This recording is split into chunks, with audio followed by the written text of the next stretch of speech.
Hey everybody, welcome back to the vlog. Hey. I guess what he's here. So we are on IVF FET prep day number, I don't remember. We've been doing the Lupron on 10 units for, I feel like it's been maybe 2 weeks, maybe something like that, probably a little bit more than that. But we are officially at the point where we can decrease it from 10 units to 5 and begin estrogen, or as Estradiol. yeah, estradiol. Some people call it estrace. There are 3 different names for the estrogen. So if you're taking, estradiol, estrace, it's estrogen. So my prescription one says estradiol, 2 mg. I don't know what that unit means. Oh, thank you. Honey got the little tripod for me. It's a mess, y'all. We just woke up. We gotta take these medications in the morning, and I'm still on quarantine time because I haven't gone back to work yet. You gotta bring it up a little bit. Yes. So we are about to do the Lupron 5 units injection, and I'm gonna take the estradiol. Don't look at my prescription number, but I'm gonna take the estradiol. So this right here is the Lupron. This is what it looks like. Make sure my prescription number isn't on. Oh my god, no. I'm just cover every number I think is important and might identify my wife. We don't need y'all coming to our house. So that's what the box looks like. This is so essentially, the Lupron is designed to stop her from ovulating. She did still have a period, but that's because she took a low dosage of Lupron. Typically, Lupron is used to stop the period altogether. But because she took a low dosage, that was unnecessary. She still had a period, and it did stop her ovulation. That was the entire point. Mm-hmm. But it didn't really matter if it stopped her ovulation, mainly because we're not having sex anyway. So that thing thing. Not that we're not. Well, we're not protected sex, protection, as we talked about in another video. But it's still important though, because the entire point is they don't want her body to prematurely ovulate, because it won't. It'll disrupt the entire process of the transfer. So this stops her from ovulating. Now you have the estradiol, which is a little pill medication that you take, and I'll show y'all what that looks like. Looks like these little pills right there. That little medication is designed to thicken her lining. The reason why that's important is actually that's the most important, one of the most important things. Her lining needs to be thick so that when they put the embryo in, it has enough. Sticky baby. It has enough to stick and stay in there. You're typically supposed to, now I don't remember the units exactly, but I think you're supposed to have 6 millimeters and up thickness of the lining for them to be confident that the baby will stick. I've read studies and scientific papers and journals that say anything less than 6 is a lower likeliness that you'll actually have a successful pregnancy. So I've heard even during the IVF process, they want your thickness to be 8 and above. So the estradiol, is designed to tell her body to start growing the thickness. So right now, I'm going to do a lining check. Exactly. On the 7th, on July 7th. We haven't told the date of the transfer yet. And we won't yet. But just know that she has to get an ultrasound on July 7th for her lining check. Lastly, her entire body, what's happening right now is we're tricking her body with medication. We're telling her body not to ovulate. And so her body right now is like, why not? Why can't I ovulate? What's going on? Once we add the estradiol and the lining starts to thicken, our body now is like, oh, we're getting ready for a pregnancy. Okay. So the reason why that's important is because by the time it's the moment to do the transfer, her body now understands, oh, you want me to receive an embryo. That's what's happening. And the timing of it is very important, because if her body does not receive an embryo by the time her lining is thick, she'll end up having a period. And that's the body's way of saying, okay, the lining is thick, but there's no pregnancy. Let it out. I don't need this anymore. So that's what all this is for. So today she takes two of these, actually. One today. 1 is 2 milligrams. Oh, that's right. So she takes one of these today. Milligrams. We'll check on it. Milligrams. She'll take these today, and we'll also still do 5 IUs of the Lupron. So I guess you all can join us for that journey. Okay, I'm gonna take the pill while you do that. Okay. Oh, they're little blue pills. I thought they were clear.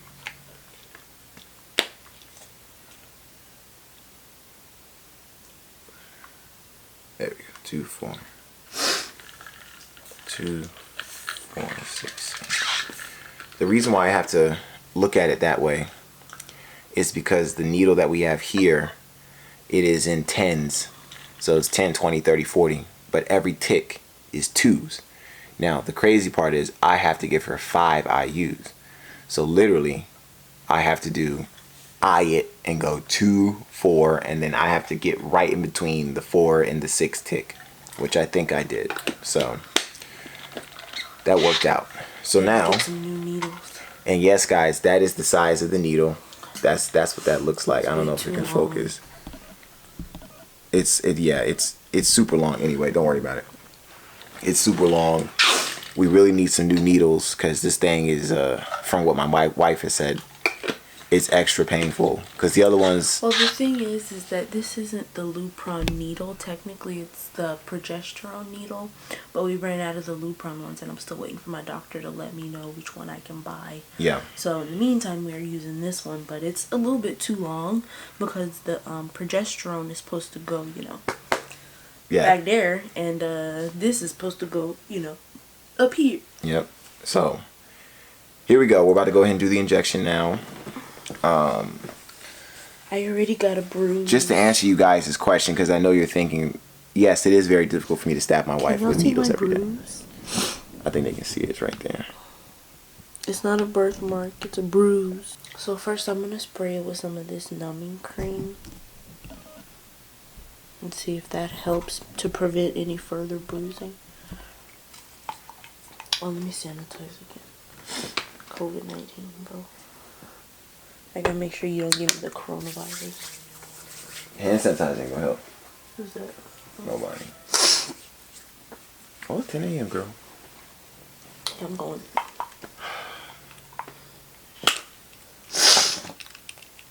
I've seen women do their own medications, like my wife did hers yesterday, because I was at work. And let me tell you something, bro. Y'all ain't gonna catch me stabbing myself with no type of needle. It just ain't happening. So, more power to every woman that has to do this. And sanitize that part. I'm gonna let it sit for a minute so it's actually numb. Go ahead and get one out for after. Just pull it. Just pull it.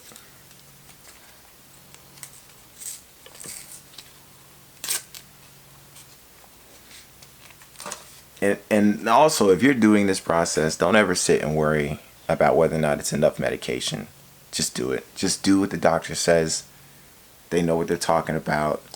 It's enough medication. Trust me. We thought it wasn't enough medication for the transfer, and look what happened. 27. The retrieval. The retrieval, I mean. Alright, that should be good. It's a little low down.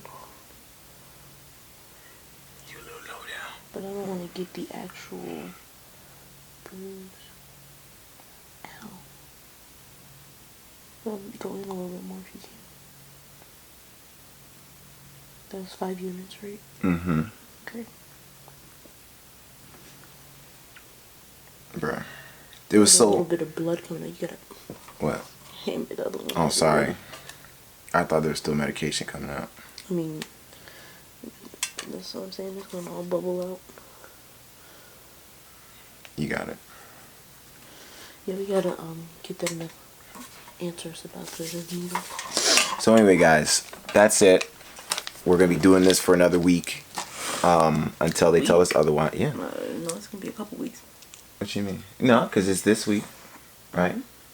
Then it's next week. It's 2 weeks. And then you have the. No, it's not. Oh, the lining check. That's 2 weeks. When you say 2 weeks, Ariel, that's 14 days. That's not 14 days. It's almost. It's closer. Almost. It's closer to 14 than to 7. But it ain't 2 though. It's almost 2 weeks, but it ain't. Anyway, as we sit here discussing how many weeks is 2 weeks, just know that we were Days. How many? What did I say? I'm tired.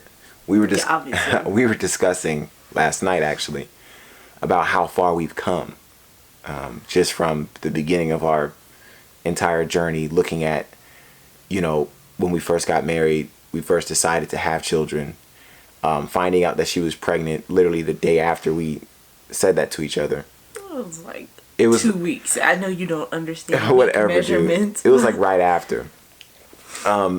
Even losing our first pregnancy, losing our second pregnancy, and going through everything we went through. Me and my wife know that, and this is for you guys too, anybody who's watching, anybody who's going through this process, and this is what these videos are for. These videos are to encourage you. Because I can say without a shadow of a doubt that although you may feel like you might be betrayed by God, or you might feel like you're not, you're getting the short end of the stick, I want you to understand something.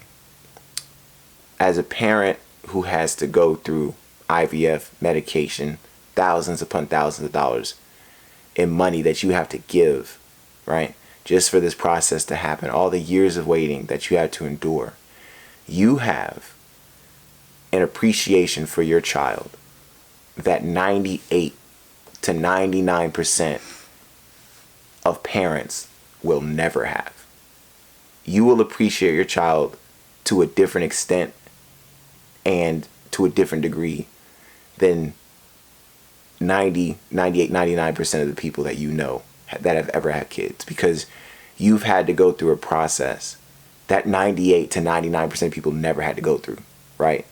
So by that merit, you have to just grab a hold of the idea that during this time, this was meant for you to be refined as a parent, refined as an adult, refined as a couple, right? If you're married. And don't look at this time as, oh my God, I can't believe I have to take this needle. Oh my God, I can't believe I have to take this medication. This is so stupid. This is ridiculous. No. Think of it as every step you take is another sacrifice that you are making for your child. That, once again, 98 to 99% of people never have to do. I want y'all to remember something. Most pregnancies are just, you have sex, maybe 3 to 5 minutes, maybe, if you get that lucky. And 2 weeks later, maybe even a month later, you find out you're pregnant. That's it. Just that quick. That easy. Right? It's that simple. We experienced it too. We went through it, right? We had sex, got pregnant. But for us, it was different. The roads went a different direction. We didn't have those babies. We lost them, right? You might have lost yours too. This process makes you realize how much can go wrong. Yeah. Like, because we didn't have biopsy on any of the embryos, not the embryos, the babies when we had our miscarriages. We don't know. We have no idea what the cause was. So, but now going through this process and seeing how crucial every step is, it makes you realize my lining might have been too thin. Or, there might have been chromosomal abnormalities. Or there's so many things that can go wrong in just the act of making a life. Yeah. It just makes you realize how much of a miracle it is. It is a miracle. And that's exactly what we're talking about here. It's the miracle of life, right? And although you might not have been able to experience it naturally like other mothers, you have to recognize that you have the opportunity to experience it, period. Once again, most people just have sex and just have kids, and it's just that easy. It's just that easy. It's done. It's no guesswork. You don't have to worry about the health of the baby. Everything just happens. But for you, that might not be the case. For us, but we know it definitely wasn't the case. Every detail about our baby from the minute they are made. Yeah. Oh, not to mention, when we go for the transfer, you guys do know that we get a picture. Yeah, we will have a picture of an embryo from embryo stage to becoming. Does your mama or daddy have a picture of you as an embryo? I don't think so. Think about that. And that's important too, because people don't realize, especially with our history of loss, you don't start loving a baby when you see them on an ultrasound or when you hold them in your arms. You start loving them from the moment that you know that they exist. Yeah. So that kind of gives a, I don't want to say a face to the name. It gives a form. Right. Because we still don't know the gender. People, we still don't know any of that. Technically, we know it.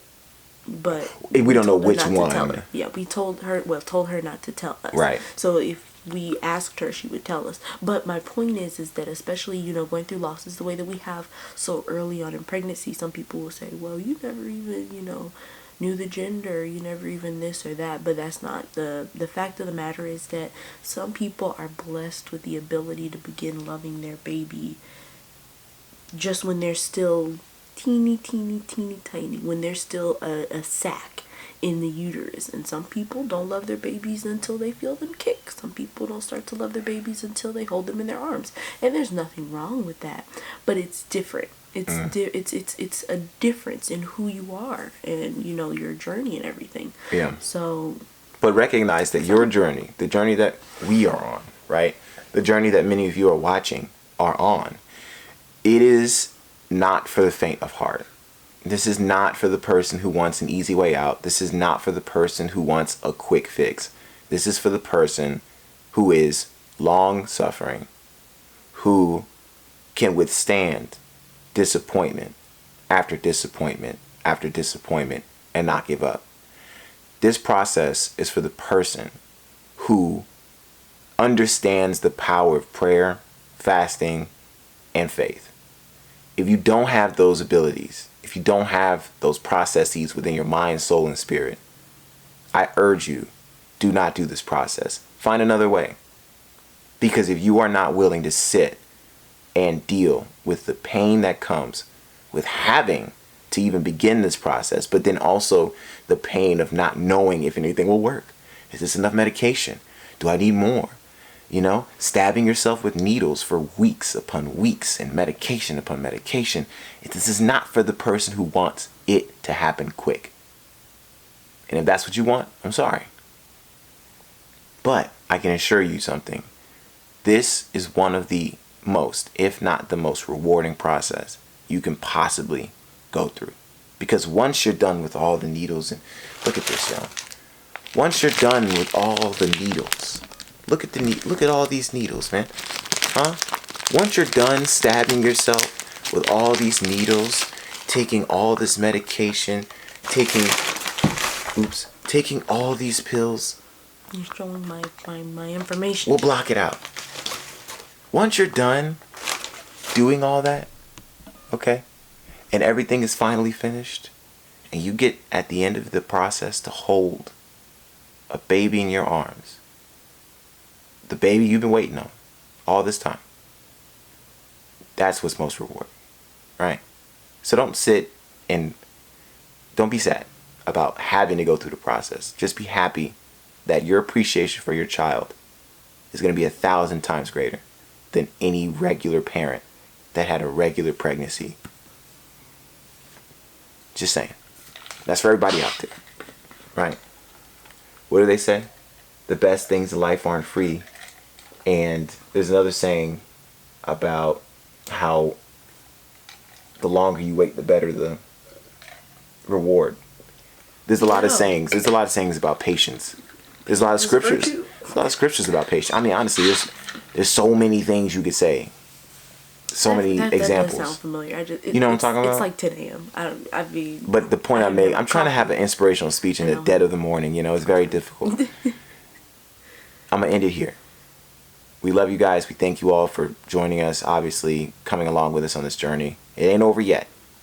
Stay tuned, because we still have a lot of steps to take next. We will keep you updated as much as we can. But for now, just know that everything is working out the way God wants it to. All right? Anyway, guys, we love you. Thank you for watching. Stick along, man, because this is about to be a wild few weeks, man. You know, getting through this medication. But once again, we were looking at some videos at the beginning of this process just 3 years ago. And now we're here. We're finally here. We're looking at the finish line. The tape is right there, ready to be split. We almost there, y'all. So thank you for joining us. Thank you for joining us. We love you all. And God is good all the time. And all the time, God is good. And Lord willing, we'll see you all next time. See ya. Peace.